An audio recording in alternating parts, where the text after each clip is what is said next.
Yo, what's up? Okay, so today we're going to be doing a dungeon review and talking about Shadowmoon Burial Grounds. And so Shadowmoon Burial Grounds is a dungeon that is a Warlords of Draenor dungeon. It was originally a challenge mode, but now it's being adapted into an M plus dungeon. So the dungeons that we saw in season 4 that were both Warlords of Draenor dungeons were Iron Docks and Grimrail Depot, just to kind of give you a sense of what the Warlords of Draenor dungeons kind of felt like in regards to like their cadence and their flow and their mob type. So let's talk about Shadowmoon Burial Grounds and kind of like what I think about it, what I like, what I dislike, give some critiques on it, and just generally give overall my thoughts for how I feel about this dungeon. So first off, I think the dungeon is incredibly simple. I kind of alluded to it whenever I was comparing it to Iron Docks and Grimrail Depot, but the dungeon is fairly easy. So Iron Docks and Grimrail Depot only had 3 kicks between the two of them. Shadowmoon Burial Grounds is not that. There's definitely a decent amount more interrupts required on a lot of the mobs, but in general, it feels like the kicks are fairly low impact a lot of the time. There is like one mender at the very beginning that does require a kick. But in addition to that, it feels like there just aren't a lot of mechanics, just the raw number of mechanics on mobs. That feels like that's on the lower end, which is kind of consistent with the Grimrail Depot and Iron Docks mobs, where they would have like either 1 or 2 mechanics, and then a decent amount of them would have none. So in that regard, I think the dungeon is simple and straightforward. Those are the first 2 points that I had in regards to what Shadowmoon's Burial Grounds is. I think that in addition to that, dungeon is linear. It's just a straight up linear dungeon. Whenever you hold W through the key, you're able to get 100% enemy forces fairly easily. It's not like you're going to be going over count by any significant amount by holding W. And so I think it's actually pretty good. It's very simple dungeon is how I've described it.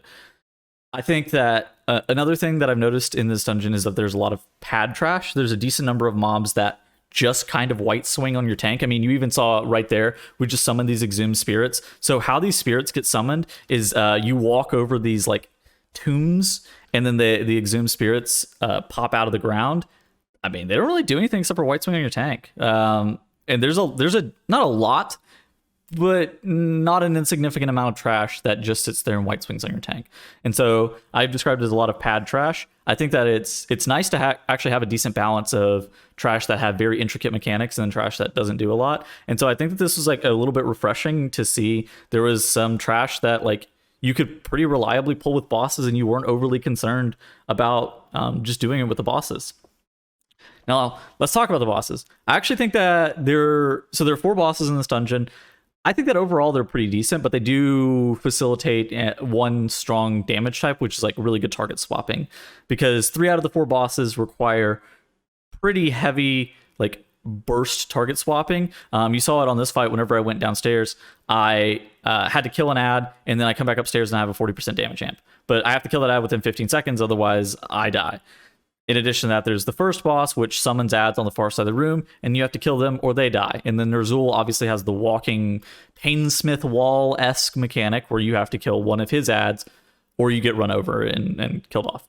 And so I think that the bosses in here do promote heavily one specific type of damage, but in general, I would say that the bosses are fairly decent. I actually had a decent amount of fun on the fights, and so I've talked about this a couple of times where I'm like, oh, how often have you actually had bosses make or break the dungeon in regards to just your general enjoyment? And it's like, more often than not, bosses, in my opinion, detract from dungeons more often than not than help the dungeon become more fun. I do think in Shadowmoon Burial Grounds, the bosses, I thought they were pretty decent. Actually, I thought that they would actually be classified on the fun end of doing the bosses. It really just kind of depends on like what you're getting out of them. You're not really worried about getting one shot or anything, but you're worried about specifically intense moments of target swapping, which your group needs to be fairly coordinated to be able to pull off, and then kind of baiting mechanics in specific spots to make sure that either melee weren't going to get clipped by ambient AoE,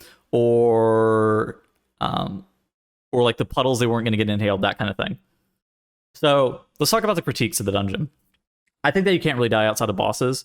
Nothing realistically feels deadly. So there are a couple of mobs in this dungeon that you actually can die on. One of them is like these big venom spiders. These, if you let them go off a bunch, they can kill you. And then in addition to that, there's these void spawns, which are these big void elementals, and those can also kill you.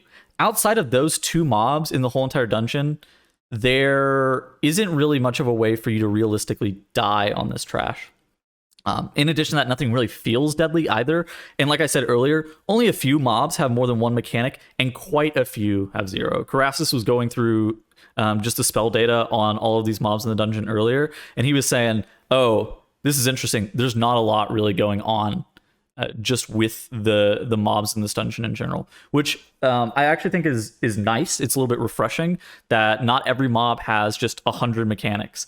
In the same point, it does make the dungeon in some spots feel, in my mind, not deadly enough. And that's something that Blizzard absolutely can change. They can add a couple of mechanics to a few of these mobs and just kind of ramp up the ability to be able to die on these trash packs. Obviously, I die on screen right there. I died because I pulled these bats and got spat on. Like, it's not like there was anything realistically going on, but it's very difficult to just die in these dungeons because more often than not, the mobs just kind of swing on your tanks. And so I think that this is something that Blizzard absolutely can address and make it a bit more challenging.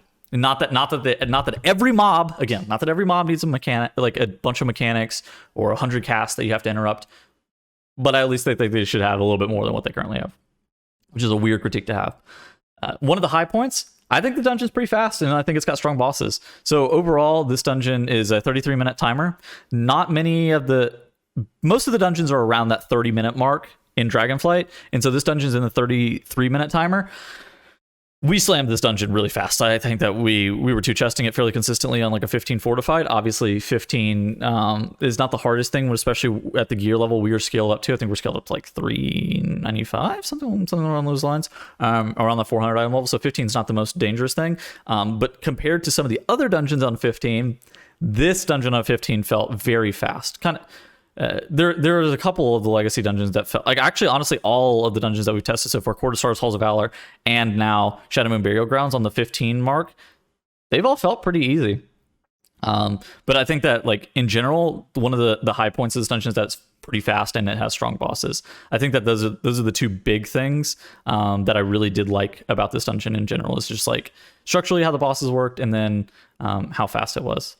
Okay, so beyond that, I don't really have too much else to say about Shadowmoon Burial Grounds. I really just kind of wrap this up. I kind of hope that there are some more mechanics added to the trash mobs, just because I think it's going to make a little bit more sense if some of the trash packs are just a hair more deadly. I really liked the cadence of the dungeon, just generally. I thought for a linear dungeon, it was also not that bad. I'm not a big proponent of linear dungeons just generally, but I did think that this dungeon had a decent amount of good stuff going for it, and it has kept the feel of Shadowmoon Burial Grounds. And for a whole W linear dungeon, I think it's pretty decent. And so I hope to see Blizzard kind of maybe look to add a level of deadliness to this dungeon that it does not have right now. There's a couple of things that need to be readjusted. I think those void spawns are very overtuned at current state. But absolutely, I think that this dungeon is moving in the right spot. And I was very concerned about this dungeon whenever it was announced, just because of like what it used to be and how some of these older dungeons translate. But after having played it, it's felt like it's pretty good. I do think it holds up quite well, and I'm really interested to see how Temple of the Jade Serpent, whenever that's available for testing, kind of fares as well. All right. In the meantime, that's going to be it for me today. I'm going to probably be uploading more of these commentary style, just like opinion piece videos. And so I hope you guys enjoy. Make sure you like, comment, subscribe, and I will see you guys in the next one. Goodbye.